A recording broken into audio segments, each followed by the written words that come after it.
Welcome to the Heat Seekers podcast. Today I am with Sean Coffee talking some Kansas City Chiefs. How you doing today, Sean? I'm doing great, Rick. How about you? Living the dream, buddy. Living the dream. Getting everything fired up here on Facebook, and looks like we're live and waiting for some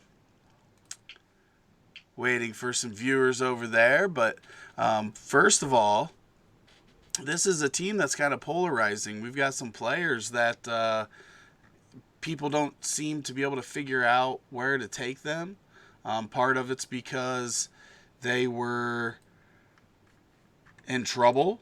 Some is because a quarterback threw 50 touchdown passes last year. Um, I guess I just want to ask you this. Do you think that the Kansas City Chiefs can replicate what they did in 2018, or do you think there's a big drop off coming with their offense overall?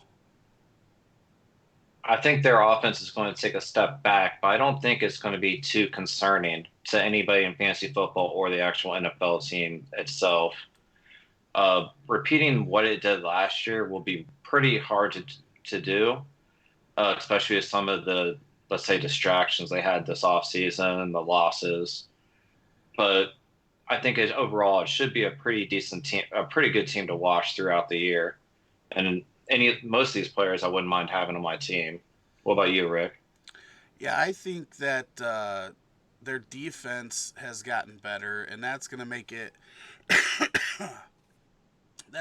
less likely that the passing offense replicates what it did in 2018. I think that Patrick Mahomes is a great young quarterback. I think he's going to be very valuable. Um, 50 touchdowns is a lot, and I don't see that happening again. That could have been his first year. Could have been the best fantasy year that he has in his career. And I know people say you can't say that somebody's first year is going to be the best, but that's I mean, very very very hard to do. And I don't know that he's going to be able to replicate that. The second half wasn't nearly as good as the first, so that seems it was still good. Let's get that clear right now before people start freaking out. But it was that first half was like crazy. It was kind of like Adam Thielen. Adam Thielen dropped off a lot more, but I just don't see that first half being replicated, and that makes it real tough to get 50 touchdowns. So let's just go ahead and let's just jump in. He is 23rd overall in ADP in regular, and he's fourth overall in Superflex. Are you taking him in either format at that value? I don't think so. At one QB, no, that's way too high for me. I'd still personally like Luck a little bit better than Mahomes this season coming up, but at 23, I think you said that would be too high for me to be drafting a quarterback. I'd still be looking to build some other core pieces around my team. At four in Superflex, I think I'd still be looking at one of those running backs or wide receivers to help build my team around and try to grab a couple of quarterbacks a little bit later on. Like, I'm not somebody that likes grabbing quarterbacks that early per se, but if he was to fall in Superflex into the second round, I might take a shot at him, but I can do number four overall. Yeah, I don't think there's any way in Superflex that he's going to drop into a second round. People Yeah. are really enamored with those first year numbers, and in the drafts he didn't go. I mean, he didn't fall past sixth in any of our drafts. Um, I can't take him in either format at his current value. I was the same with you. Like I was real high on Andrew Luck this year. This calf injury is starting to worry me a little bit. So I don't know if I could take him that high at this point. Now, if he gets back on the field and continues practicing, I know he's supposed to miss like the next 3 days, but after that, he could get right back into that number one spot for me. And Dynasty, like I still want Andrew Luck, I still want Russell Wilson, ahead of him, and then he's probably third for me. But the value that he's going at right now, like you said, I would rather take a wide receiver or a running back in that spot and build team depth, and take, I can take two quarterbacks in the third or fourth round, third or fifth round, and feel like I built a better roster that way. Yeah, because even Baker will be there in the third or fourth round. I mean, with the weapons he has, that should be a good pick. Can still take, like you said, Wilson, maybe even Watkins if you want to, or sorry, Watson if you want to pair him up with like Nook or something if you grab him early. So, I mean, with the weapons he has, that should be a good. Yeah, I would rather go that route. I like how you listening to yourself over there, making sure your voice sounds sexy. I'm just making sure that we don't have those echoes and everything again. So, No, man, I figured it out. I fixed it. I just want to say, hey, Zach, Nikolai, Nate, Matt, thanks for showing up in the chat. Drop some knowledge or some questions if you got it, and enjoy some Chiefs talk here for Fantasy 2019. Yeah, so I think we're both on the same page. Patrick Mahomes is going to be really good. He's going to be uh, one of the highest scoring quarterbacks. I'm not going to say that he's going to be the number one, but he should be top four. But I just think that I can build a better roster, not spending that capital on the quarterback position, and building that strength at running back and wide receiver. Especially, I feel like quarterback is like deeper than it's been in a long time. And exactly. and you can get some guys late that should definitely be startable for you. So I like him, but I don't like the current draft position that he's got. So like, the only time I consider taking him a little bit early is if you're in one of those big play bonus leagues, where if you wind up getting like an extra 4 points or whatever it is, if you throw an over 50-yard touchdown. So that would be like a different situation where I'd look at grabbing him maybe fourth or something like that because he'll throw to Tyreek deep at least, and maybe even Hardman deep at least like 3 or 4 times this year. Oh yeah, he definitely would. If you're talking 6 touchdown bonus, or a 6 point touchdown league, or these bonuses like you're talking about, then everything changes because they are going to be. He is going to have a bunch of big plays this year. There's no doubt about that. Uh, but I also think that Andrew Luck, when it comes to a 6 point touchdown league, he's going to raise in value too. So I don't know that if Yeah. I can get him. I can see a scenario where I would put him ahead of Russell Wilson on my overall QB ranks if it's one of those leagues. But I think Andrew Luck has the same ability to, throw deep plays and the match him in touchdowns. So that's the difference there. And I've seen more out of Andrew Luck than I've seen out of Patrick Mahomes. So we haven't really seen Mahomes come up to any adversity. So how does he handle that? Because Right. that's where a lot of guys you see which way they go. So I want to see some of that too. Hopefully the Chiefs offense won't just like skate through and have no issues this year. Hopefully we'll see a little bit of adversity so we can see what Mahomes is really made of. And I guess last year you could say the Kareem Hunt situation was kind of adversity, but they got production out of that running back position right away, so it really wasn't. Yeah, like I don't think that Kareem Hunt situation really hurt them. Like you said, they got production out of Williams right away. And Mahomes still basically threw the ball around. They didn't have to, like, defenses couldn't stack the box. They're too busy worried about Hill and Sammy Watkins trying to beat them deep. So, Yeah, they had to throw a lot last year because their defense started out so bad. They were yeah. really, really, really bad to start out the season, and they progressively got better. And then they made some moves this offseason that maybe helps them improve on the defensive side of the ball. So I think running the ball, helping that defense is going to be more important in 2019. And that's why it's going to be hard for him to match those numbers from last year. Um, but I guess if the defense is just as bad and they have to throw a lot, then he could. I just don't see that scenario popping up. I think they're going to run the ball a little bit more than they did. Um, Well, speaking of running backs, I know you're high on Damien Williams. Why are you pretty high on him? well, first of all, I want to say that I was higher on him before his price like skyrocketed. Now he's at 34 overall in our regular 80 dynasty ADP. That's too high for me. Like, I'm never taking him there. When he was in the 70s, there was like little risk because any running back that you're getting in that range, they all have risk. So I'm going to take the guy in that range that has the most upside. And Damian Williams was the guy in the best offense and with the most upside.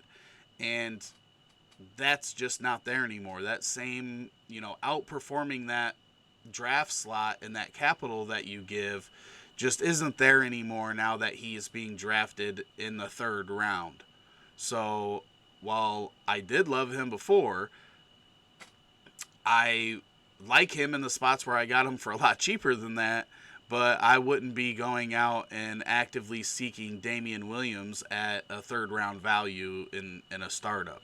And I wouldn't be trading the capital that it takes. Like when you look at the ADP and you see him around guys, I'm pulling it up right now, but when you see him around guys like, okay, now freeze on me.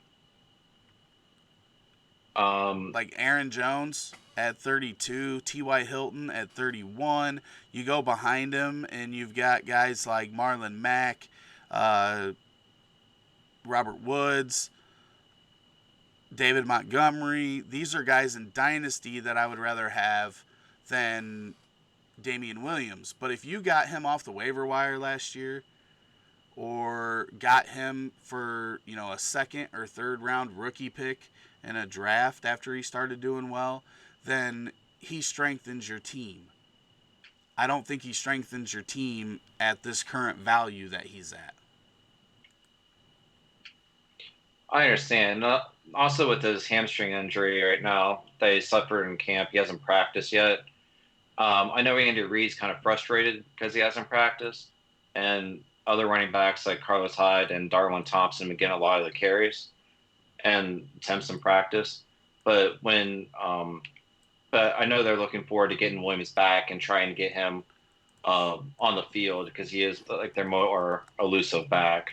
He is like the more all around back for them to have. So Yeah, I don't fear any of the backs that are in the backfield taking any serious touches from him. I think he's safe from the perspective that he's going to be the pass catching running back out of that backfield. They're not going to be taking that job from him, and the Chiefs really like him.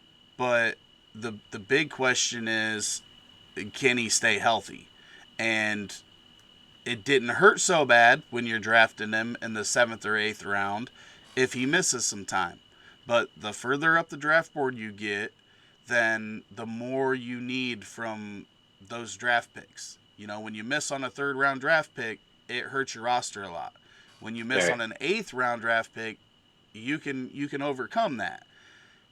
It's a lot different, and I think that's where when people heard all my love for Damian Williams or any player in the NFL, you have to realize that it is directly correlated with the price that you're getting that player at and how much risk to reward you can get. Obviously, the higher you draft somebody, the less reward and the less profit, per se, that you can make on a specific player. He might live up to that third round value in 2019, but you're not making anything on that if he drops in value going into next year. This is a 27-year-old running back that has been in the league but didn't really get an opportunity until last year. So the longevity of his performance probably isn't going to last. He's probably going to be, like Justin Forsett had like 2 years where he was valuable. He got a chance later in his career. That's probably more of what we're going to get out of Williams. It's not going to be a long-term, situation. So I'm not willing to take him that high. And I'm not worried about Carlos Hyde at all. He was one of the most inefficient running backs last year. Whether he was in Cleveland or Jacksonville, there's a reason why he's been on 4 teams in the last, basically one season. Yeah. Last year he played with 2. He played with the 49ers the year before, and now with the Chiefs. So I'm not real worried about him taking anything. Darwin Thompson, possibly. But as long as he's healthy, I think he's their guy. I think he's going to get a lot of action in that passing game. And that's what excites me. That's why I think he's got a seasonal floor, because he's going to be that PPR back and a great offense. And I'm willing to take that. I think if you got him cheap, I think he's going to be on a lot of championship rosters if he's healthy, because a lot of people did get him very, very cheap. And when you add that to, if you already had 2 good running backs and now you're flexing Damien Williams, it's a pretty good situation to be in. Well, he caught 23 of his 24 targets last year, just to show how efficient he can be in the passing game when he's given that shot. I was really hyped up when Hyde went there, but then he never had a 1,000-yard season after all those chances he had in San Francisco. He always seemed to be hurt. And if you can't make if you're getting traded halfway through the season off of a Browns team that kind of needed you, even though you had Chubb there, I think that's kind of a sign. Plus, he couldn't make an impact in Jacksonville with a hurt Leonard Fournette there. So I'm kind of wearing off of Hyde, and I think more highly of Williams. But it's just is Thompson going to be like the power back there if they need it, which is possible. But I think, like you said, it will be pretty much Damien Williams' job to lose, and he's going to be running with the ball most of the time. So, well, and I don't know if you are big on playerprofiler.com and the Spark scores and how players grade out and whatnot, but when you look into Damien Williams, he didn't have the draft capital, but their best comparable player for him is Joe Mixon. He's got the speed. He's got the hands. He's not necessarily the most powerful guy, but he's better than average when it comes to burst score. Just not the most agile guy, and I think that's where a lot of people, they like the pizzazz that running backs have. When you watch Alvin Kamara and his agility, it's exciting. And when it comes to our fantasy rosters, that's not going to get you points. Kamara's going to get you points, but right. It's getting yards and touchdowns, and Damien Williams is going to do that in the Kansas City offense. Yeah, it's just like you say. Well, it's also keep an open mind. We were talking about in the group earlier. It's like you can't be high on someone like Balaj or these rookie running backs and down Damien Williams when he hasn't had that much of an opportunity yet, too. So you need to do your homework, like what you've done pretty much with Williams, and make sure you're grabbing the right people. Yeah, I would just, like I said, the draft capital now just costs you too much. I'm not taking that risk at, a 3rd round value. But, if you got him for cheap and you're competing, I think he's going to be a guy that's really going to help out your roster. I'm going to check the chat now real quick and see.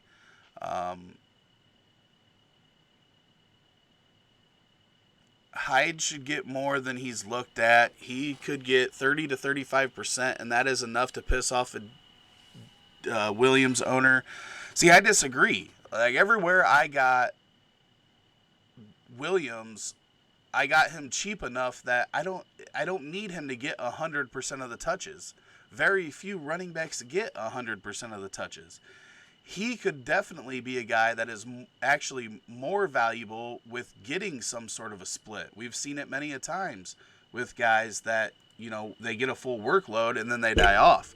If Hyde or any other running back gets some action in there, it's not going to bother me. I know that he's going to be efficient on the plays and especially in the passing game, and that's where I get my PPR points from. And Carlos Hyde was bad last year. Like, he was bad. And he could definitely be better in the Kansas City offense, but they know what they get from Damien Williams. He's going to be productive in that offense, and he's going to be efficient. And when I got him for nothing or, for an 8th round, 7th, 8th round pick, then that's fine. If you're drafting him at 36th, you're going to be upset if other people are getting, if other backs are getting touches. But I was a big proponent for him when he was cheap. He's not so cheap anymore. All right, so we talked about the running backs there. Let's jump right into wide receiver, where it got a little bit murky this offseason. We're looking at a Tyreek Hill that is, where was he at here? 37th, and that is obviously going to change. He's probably going to jump almost 2 rounds in ADP now that we know he's not going to be suspended. I eat my words. I said that I didn't think he was going to play in the NFL again, but obviously we were only getting half of the story with that tape that leaked and not the full story. And I definitely reacted to what he said and didn't think that I really honestly didn't think that he was going to play again, but it didn't play out that way. So where are you taking Tyreek at? Because we know 37th is later than either of us are going to let him drop to, I assume. I'd be looking at him top of the 2nd round, basically. He was Mahomes' favorite target last year. He had almost 1,500 yards receiving, 12 touchdowns, almost 90 receptions. He also threw in a punt return score, and also he had another 151 yards rushing and a touchdown there. So basically 13 touchdowns and almost 1,650 total yards last year. So he's a pretty decent. He's basically one of the top receivers to have. I've had him right up there with like the Adams-Evans range, I think. The only thing that worries me is if the suspension issue pops back up again. Yeah, I definitely think there's some risk with Tyreek, and whether or not it's him, there's a lot of drama apparently in his life. Does he get away from Espinoza? Is that her name now? Now he's saying that she lied on him when he was in college, and women. It wouldn't be the first time. There's a whole movie coming out about women lying about a football player, the Brian Banks story. That movie I think comes out next weekend. But how do you not get away from that if that's the case? Like, she cost him a lot of money, reputation, draft positioning, everything. Like, if he's addicted to that drama and that whole situation, then there's always a possibility that trouble could come up later. So that's a little worrisome. I just seen Blair Dickey jump into the chat. Blair, I just want to let you know that we are currently on Spotify, we are on Podbean, and we are just waiting for approval on Google, iTunes, and Stitcher. So if you want to check out the Heat Seekers podcast, you can get it now on Spotify and everywhere else as soon as they approve us. Paul says Hyde got $1.6 million guaranteed. He's a roster lock. $1.6 million is not a roster lock for anybody. Not anymore. No, that's not a roster lock at all. They could also just wind up trading to another team that might need a backup running back too. Yeah, there's all different kinds of things that could happen, but $1.6 million guaranteed doesn't make you a roster lock. I really don't think so. But I'm Doug is the guy from Kansas City in the chat. He's the Chiefs junkie. He's the one that said that he didn't know if he would make the roster. So or that he could possibly not make the roster. He didn't say he wouldn't, but he said even if he does, even if he does make the roster, I think he probably will, just because that's a team winning veteran. Sometimes veteran backups are more valuable than having somebody that maybe is potentially a little more dynamic. Um, but I don't think that 1.6 million guaranteed makes him a roster lock. Um, but so out of the backups, are you leaning towards Hyde? Are you leaning towards Thompson? Or somebody else mentioned Darrell Williams? Are there any of those guys that you're looking to stash on the back end of your rosters? Me? Yeah. I didn't know if you're asking Doug. Sorry. Um, yeah, I'd probably wind up grabbing Hyde just in case what we're saying it could be trade or something could happen to Williams. But I wouldn't mind taking a shot with Thompson just to have like a rookie power back there. When I looked up his profile earlier, he said he can catch the ball pretty well, and some of the scouting people out of KC, from what I read, or maybe the NFL, was comparing him maybe to like a Philip Lindsay type of a situation. Not saying that he's going to blow up for what Philip Lindsay did. I'm just saying he could have around the same talent level. So that's why I'd probably be looking to Thompson and Hyde around those later parts of the draft if they're reasonably priced. Well, and they're definitely reasonably priced. Well, I mean, compared to other people being in there, Right. But Hyde is like 180. What was it? 170 some. Darwin Thompson is 197. I think he was actually only drafted in 2 of the drafts, and he went undrafted in the other ones, I believe. I'm pulling up the Chiefs again here because I was looking at everything else. He went undrafted in 3 of the 5 drafts. He went 173 and 182. We draft 192 in our mock draft, so I think they're both very attainable, and I have no problem, especially if you're getting Damien Williams at his current price, then I'm more apt to look for one of those guys. He squats 700 pounds, Darwin. Like, is that an exaggeration, or does he really squat 700 pounds? I mean, I don't know all running back squat levels, but that seems like it'd be pretty high on the running back squat leader list. All right. Let's get into wide receivers here. This is the... Oh, well, we were already talking about Tyreek Hill. Somehow we got back to running backs. I lost where I was at there. Okay, so Tyreek Hill, you say top part of the second round. I completely agree. There is that risk there, but he's just so dynamic. He is so fast. He is so elusive. He can do so many different things, and you don't get that with every receiver in the NFL right now, and he stands out. Now, long term, he's one of those guys that, as soon as that speed starts to go, how is it going to work out for him? But I think we've got, I don't normally look past like 3 years. If I think I can get 3 years of value out of somebody, then I'll spend the capital on them. But I think that after that 3 years, you're gonna have to really start looking at that speed and wondering if he's going to be able to continue that.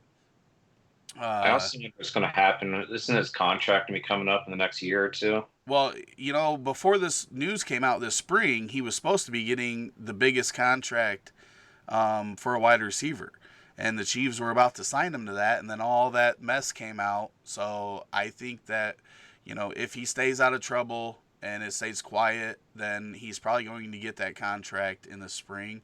Or, as soon as free agency or as soon as they're able to extend him, he might get that deal if they really believe that this was nothing and all that.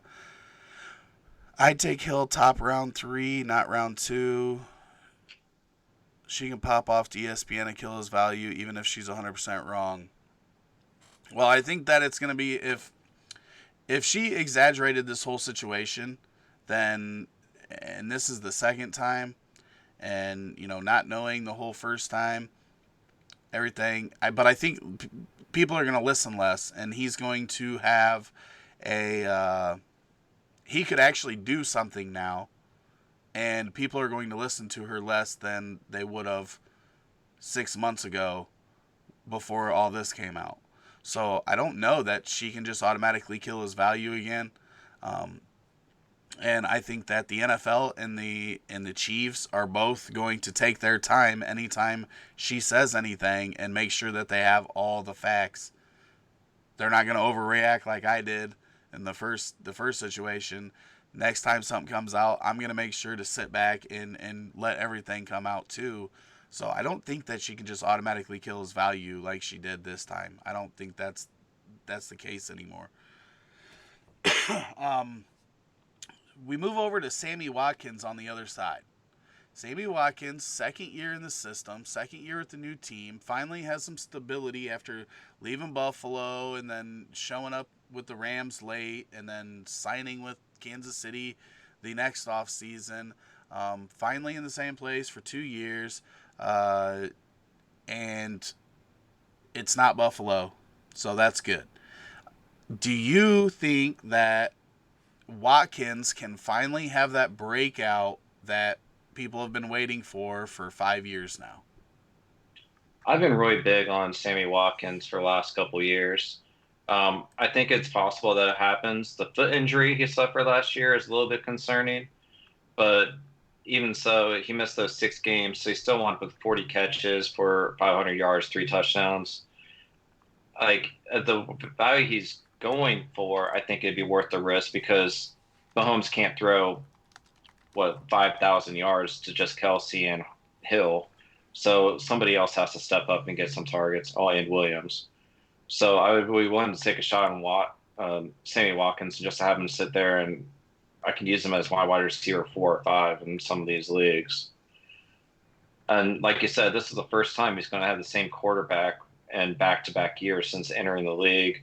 Probably, I don't know if it's the same offensive coordinator, but it might be as well. So, Well, it's Andy Reid, so the offense is going to be pretty much the same either way. I don't think any offensive coordinator goes into Kansas City and just completely changes their offense. So I think he's pretty safe there.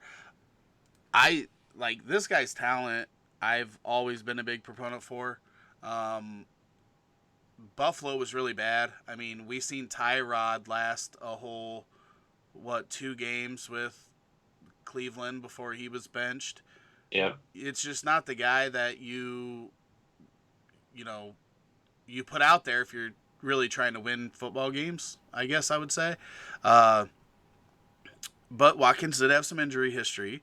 But he was relatively healthy in Los Angeles. He had the concussion, I think, was the thing that he missed a game for.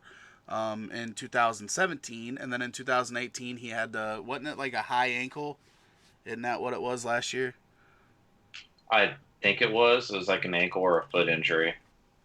But he averaged 11.5 points per game in his 10 games that he played last year. I think that he's going to improve on that, and he might not play. He might only play 12 games, 14 games, 10 games. But when he's on the field, I think he's going to be able to produce for your fantasy team. 11.5 points puts him per game, puts him right in the same range as Larry Fitzgerald, Mike Williams, Mohamed Sanu. It's not great territory to be in, but Corey Davis. But, if he improves on that, this is a guy that can get you, 14, 15 fantasy points a game when healthy and in an offense where he's now in there and I think at his price, wide receiver 29, I can definitely spend that draft capital on him, and if he misses a few games, it's not going to kill me. But like you said, if you have Watkins and he's your, fourth or fifth wide receiver, then you've got a whole ton of upside at that spot that you wouldn't get with most guys in his range. And that for me, I'm a guy that's always looking for that upside. How much can somebody outperform their draft slot? And I would say that in his range, there's only a few guys that I think can outperform his draft slot as much as he can. Would you agree with that? I mean, you've got Jarvis Landry and Corey Davis that are 2 and 3 picks ahead of him, but then when you look behind him, there's literally nobody that I think has the pure upside with the skill and the offense that he's in, to do what he could do. Like, he could be a top end wide receiver 2 for you if everything goes right, or he could at least produce that on a per game basis whenever you can start him. Yeah, if I can get my wide receiver 3 to put up wide receiver 1 or 2 type numbers, then I feel like it's a victory right there in a given week. And he has that potential given the injuries, like what we're saying. And if you even get down the list, like I'm looking down a couple rounds, you can grab somebody like Metcalf, Fuller, even Christian Kirk to help fill in that spot if he was to get injured, Marvin Jones, and that way you're not missing a whole lot, and you still have a viable third wide receiver option in that range. So, oh right, absolutely. If you can, look at him at 59, if you can take him, or he's at 62. Sorry, is this Superflex or which one am I in? Nope, 62. So if he's at 62, and then you can come back the next round and get another upside guy like Robbie Anderson and hit on one of them, then you're winning big time, because I think either of those guys could definitely be wide receiver 2s going forward. And if you think Patrick Mahomes is going to follow up that season from last year, then you're right. There's probably some negative regression coming from Tyreek, just because of how efficient he was, and the number of big plays. That's hard to replicate no matter how good you are. And if that's the case, but Mahomes still produces, then he's going to need more than Hill and Kelce, like you said. Yeah, because even when you look at their third and fourth option at receiver, you're looking at Demarcus Robinson, and who only got 22 catches for less than 300 yards, 4 touchdowns last year. I mean, as a third wide receiver on that team, he should be decent to help you get stats, but it's not somebody with Sammy Watkins type talent level to help fill in. I know everyone's high on Hardman right now too, but I think that start the year it could be Robinson in there and Hardman takes over in the first couple weeks, and that's in the wide receiver 3 position. Yeah, definitely for long term, I would rather have Hardman than any of those other guys that are not named Watkins or Hill. Craig asked if Hill ends up getting suspended for something else, is Sammy a top 24 guy? I've already mentioned I think that he could actually be a top 24 guy with Hill on the field. I think that Hill on the field helps any other offensive player, just point blank. Him not being suspended, I think helps every offensive player on this team, from Mahomes to Williams to Kelce to Watkins. I just think that, and I said this time last year when we did the Chiefs and we talked about this, I said, I'm not going to look at any, and I don't do this with anybody, I do not look at the first year in a new system with a new quarterback when it comes to a wide receiver, because it takes that time to build that chemistry. Tyreek Hill Mahomes didn't play a lot in the first year, but Hill and Kelce were used to that system. They had played with Mahomes. Watkins going in that second year, I think there's going to be a boost anyway.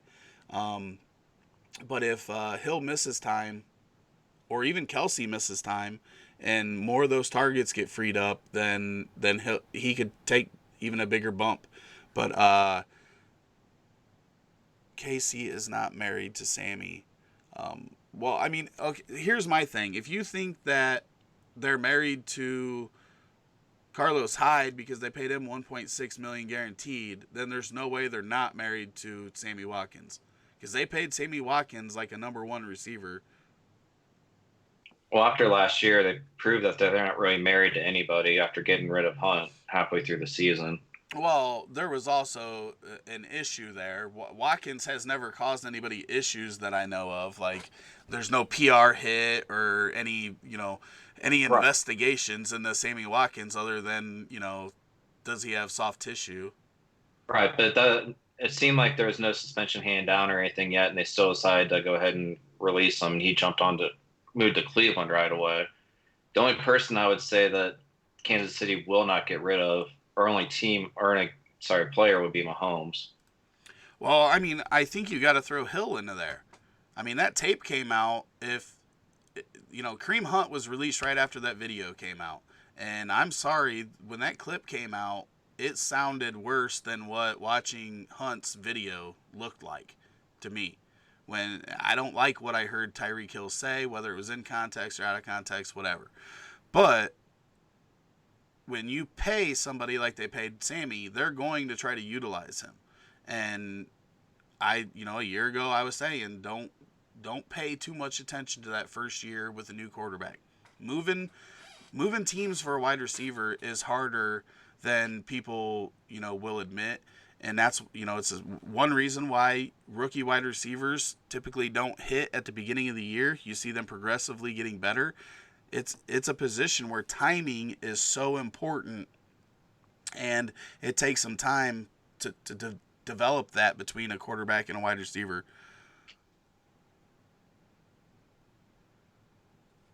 Okay, we're not even going to get into that too much because Yeah, yeah. the whole Hunt thing was blown way out of proportion. The reason why they let him go is because they had conversations about that situation and he lied to them. And then the video came out and proved that there was a situation and he lied to them. And that's why they say that they released him.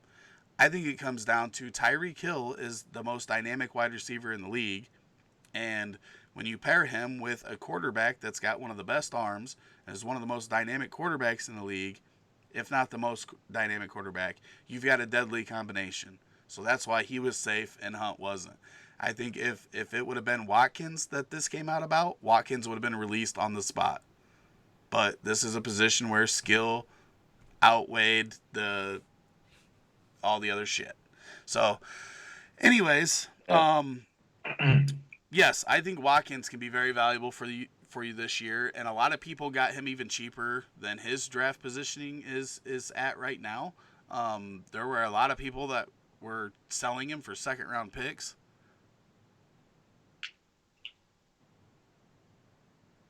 Oh, I'm not. I never said Hardman was going to replace Hill. I don't know where that came from.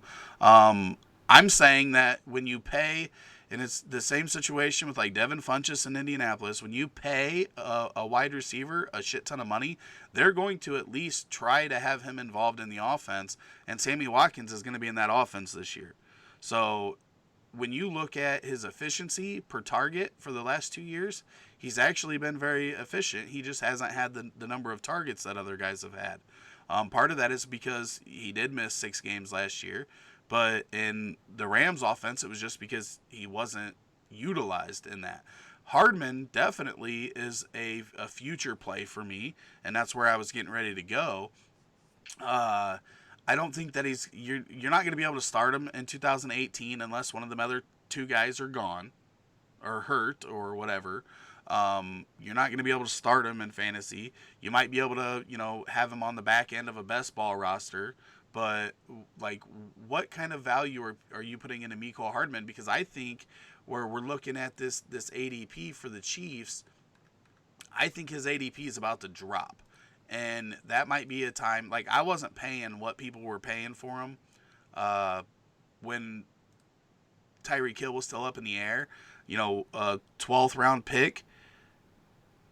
Where do you have Mecole Hardman, and Are you willing to take him at 131 overall? I think this is going to drop quite a bit. Yeah, I think it's gonna drop just like Hill is gonna go up. And the only reason why he could stay the same is just if people aren't that high on Sammy Watkins, which it seems like there's a lot of people that are worried about his injury. I'm just trying to see who all is around him right now. Like I could see Devin Funchess going up if he winds up staying healthy and gets back out on the field. Um, Other than that, if Josh Gordon gets reinstated, people might take a shot on him, try to get him at that low of a value. But like I think he might just pretty much stay where he is, just in case somebody can grab lightning in a bottle in the 12th round. Yeah, I definitely think that it's going to drop. I think he was one of those players where his value was solely determined on the Hill incident. And, kind of like people really like Paris Campbell in Indianapolis. I think that it's simply because of Andrew Luck. I don't see a lot from these guys. You can't predict the next Tyreek Hill. Like, I think that's what people were trying to do with Mahomes and that offense. And, if Tyreek's not playing, then Hardman's going to be Tyreek Hill 2.0. That was never going to happen. Like, you're not going to match what Tyreek Hill can do on the football field. And I think that's why a lot of people I've seen him go as high as 4th in rookie drafts. Like, that's nuts. And he was going in the first round in a lot of rookie drafts, and it was way overvalued. I think he drops quite a bit. Yeah, I think he's going to be their punt returner this year when Hill isn't back there, especially with Conley gone. But rookie wise, I wouldn't take him for I would say mid second to early third. I would say, just depending on what my team need is. But yeah, that's where I would be at. Okay, guys, we're running out of positions to talk about on the Chiefs. We've got one left, so if you're in the chat and you have any questions or any knowledge to drop, like I said, we've got Doug in the chat. He's a Kansas City homer and pays attention to them a lot more than I do. If there's anybody that we're not mentioning, make sure you drop that in the chat because we want to share that information. So, tight end, it's pretty self-explanatory. We've got Travis Kelce, best tight end in the league, in my opinion. But when you look at his draft price, I'm going to have him on 0 teams, 0 startups, because he's going 21st overall in our ADP, and that is just nuts for a position that you don't need to spend that type of capital on. It is a little skewed by a 14th overall in there, but he's typically between 20 and 23. Can you spend that type of draft capital on a tight end? 30-year-old tight end. He'll be 30 years old in October. I don't think I can spend a second-round pick on him. Even though he had 103 receptions last year. Only 5 tight ends have had seasons where they've had over 100 yards receiving. Ertz being one of them as well last year, and the other 3 kind of had a huge drop the following season. I'm not saying that Kelce per se is going to have dropped down to like 60 receptions and 800 yards, but it's still something to kind of keep an eye out. Just like everyone says, everyone has been picking on Mahomes for saying nobody can do 5,050 again. That you have to keep an eye and make sure that Kelce isn't going to fall off as well. I still think him getting around 80, maybe 1,000 and 6 to 8 touchdowns is reasonable, but that's still not going to be a decent value at, what would you say, 23 overall? 21 overall. 21 overall? No. And this is dynasty, not redraft. If you're out there listening, so redraft, he might be going like, top 16 or something. I can't. You need to take running backs and wide receivers that high. You don't need to be taking quarterbacks that high in one QB. You don't need to be taking tight ends that high in one tight end or non-premium leagues. Get your other positions out and build your depth there because you're going to need them. I would rather have, you know, Let's see, Amari Cooper, Amari Cooper, Diggs. Diggs is behind him, Keenan Allen is behind him, Leonard Fournette, Kerryon Johnson. Like, those are guys that can help you build depth at the wide receiver and running back position that you need, and you're going to need it throughout the season. And when you take a quarterback or a tight end, like I said, in those non-premium leagues, it's just way too high. It's just way too high. I'm also wondering though, if part of that ADP is involved with the Hill possible suspension. Everybody thinking that he was going to get like more targets and everything with Hill gone, but and part of that probably is definitely correct. But either way, like, I don't care. Kittle was the only tight end in or the only receiver in San Fran last year and put up great numbers. But even if you told me that, there's no way I can spend that capital on positions that you can replace somebody with fairly easily. And I'd rather build that depth. It's just too much for me. Too much draft capital. Let's see at this chat. Okay. Ertz and Kelce are staring at the high water mark for value. Clear sells if you can get any of the Njoku, Ingram, Henry, OJ Howard club, plus let's say a good value. I definitely agree that they're a sell. I think Kittle's a sell, and he's younger, but I don't think his value is ever going to be higher. That season he had last year is not one that's going to be easily matched, and that's just going to drop. So I completely agree there.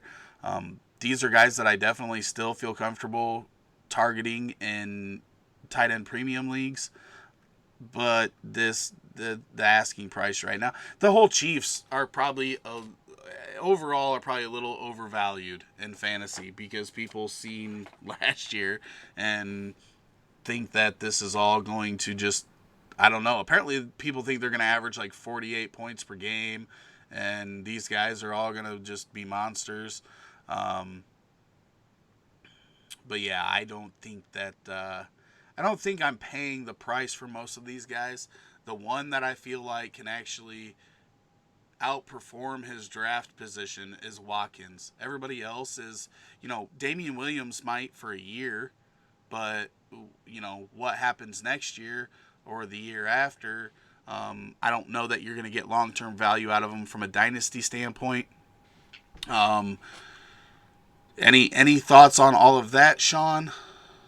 no, because like I said, I was even going to ask you if you wound up getting Mahomes last year and where was he going, like the 12th round or later, if you considering selling him. But I think I would at this point because you can still get another young quarterback like we mentioned earlier and a price for him. You hit Hill on the head, as did Paul there, because you can sell off Kelce and get another young tight end and another piece. This is just one of those teams that with what they did last year, it seems like a lot of people are going to be willing to maybe overpay for their value, and you should be able to get some nice pieces, especially if you're in rebuild mode. Yeah, I definitely agree. Don't hold on. I'm a big proponent, and everybody that pays attention, that's been in the group, listen to the old podcast under Dynasty Red Zone. I'm a big proponent at selling guys at peak value. When I feel like they are going to start losing value, I get out unless I'm like in the midst of a championship run, and then I'll sell out and I'll go all in and try to win my championship. But, guys like, Hill can obviously gain value. He could end up being a top 6 guy in your offense, but he's not a guy that I'm keeping around if I'm not going to be competing in my league, because he's a guy that You have to remember when you're not competing in your leagues and you're rebuilding. While Hill might be young and he might be around for a little while, like he's going to help you win weeks. Even if you're a bad team, he can score 40, 45 points in a week and you accidentally win and you lose draft positioning.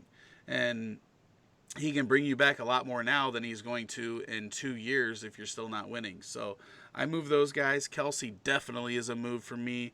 Patrick Mahomes and 1 QB definitely would be moving him. I thought he was overdrafted. He was like going in the 6 to 8 round range last year in dynasty drafts, and I thought that was bonkers.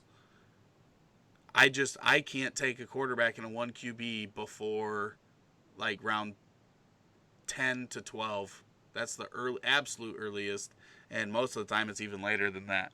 But yeah, is there anybody in the chat? Do you guys have anything that you want to add to this conversation? Any questions you want to ask? If not, I will get our end of episode sales pitch in here tomorrow. Tomorrow we are talking New England Patriots. I've got Bryce Frazier on tomorrow, and I think Bridger's going to be on also. But talking some New England Patriots. Bryce is a Patriots fan, so I'm sure he will tell us all how good Tom Brady is and how he's the GOAT and how it's not Belichick's system. and we'll probably talk about that Tom Brady getting shit. Doug predicts that Mahomes throws for 60 touchdowns. 60. What is that? 3.5 per game? 3.75 per game? Yeah, it's almost 4, yeah. Almost 4 touchdowns per game. That's bonkers, buddy. That's bonkers. But I love it. If you're going to predict something, predict big. I'm trying to go through and see who I'll be catching these. I'm catching at least 2 of them. Doug's catching 6 of them. That's a lot, Dougie. That's a lot, buddy, but I love it. I love them bold predictions. So like I said, tomorrow is New England Patriots. Following up on Tuesday, we've got the 49ers, Oakland Raiders, Cleveland Browns, and Denver Broncos. Next Saturday, Chicago Bears, and next Sunday, the New York Jets. So we've got some fun stuff to talk about.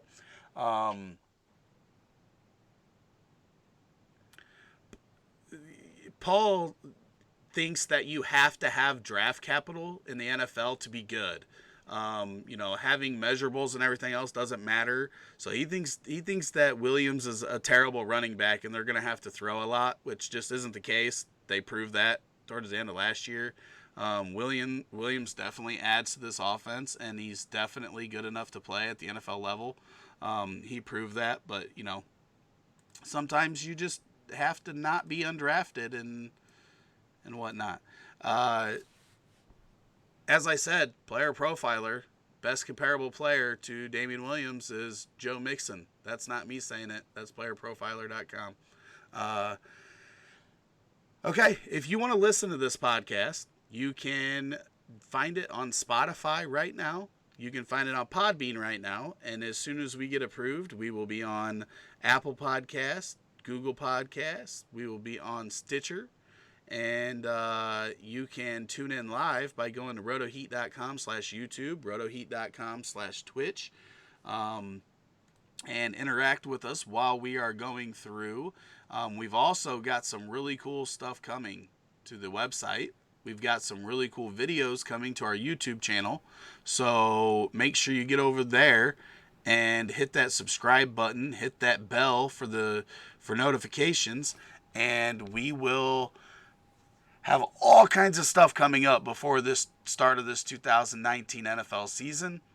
Become a VIP member on the website, get ADP rankings, points per touch, get exclusive entry into our VIP group on Facebook, where we will have some exclusive streams leading up to kickoff on Sundays. DFS content. We're going to make some money this year. And Sean, do you have any last words for Kansas City Chiefs episode? I just wanted to see if you want to do that dropping out of the 100 thing or not. Oh, I about forgot that. We do that every episode. Okay, so they've got a shit ton of players in the top 100. I think this is the most so far. Easily the most so far. They've got 5 players in the top 100.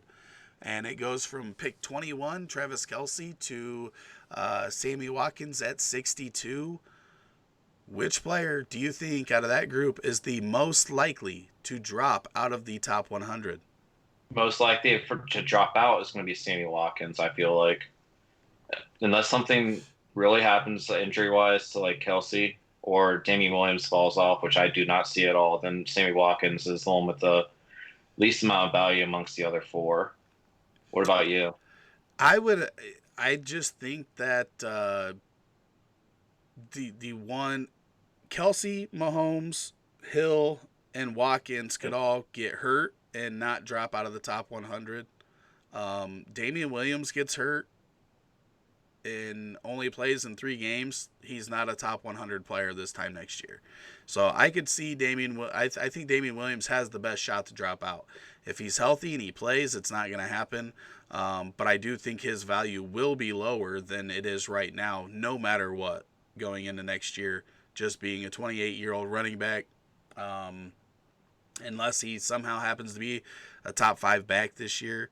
But I don't think any of them are going to drop out. But I would say Damien Williams probably has the highest chance of doing that. We've got 4 players that are in the ADP, but maybe a couple you could be thinking of somebody outside of it. I don't think so. But Hardman at 131, Hyde 162, Demarcus Robinson 184, Darwin Thompson 197. Out of those players or any that are not listed, who is the most likely to jump into the top 100? The safe pick would be Hardman, just because if he gets a little bit of opportunity, then I think everybody's going to go crazy for him and try to draft him up around where Sammy is being drafted right now, maybe a little bit lower.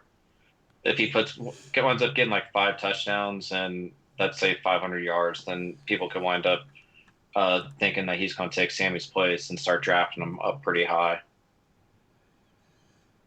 Yeah, I definitely agree. Hardman's the only one out of these guys that has a shot outside of maybe Thompson. If Williams did go down, then yeah, Thompson's going to be that dark horse there, but then Thompson could move in there. There's no chance for Hyde. There's no chance for Robinson, in my opinion. But yeah, I would go Hardman has a fairly decent shot. If something would happen to either of those wide receivers, he'd probably be in the top 100. But if anything happens to Williams, then Chiefs could definitely be in the market for a running back, and that guy could be in there. But yeah. Colin just showed up. Make sure you tune in tomorrow, whatever time we end up going. I think it's going to be at 9:30, and we will have the New England Patriots. So any last words for anybody? Do you have any last words since you reminded me of that? I will still give you a chance. no, I'm pretty much good. Just check out our articles we have going on the RotoHeat.com, and everybody's already in our Facebook group, so I think that's pretty much self-explanatory. Absolutely. So I want to thank everybody for showing up. Thanks for the chat, and we will be back tomorrow with the New England Patriots.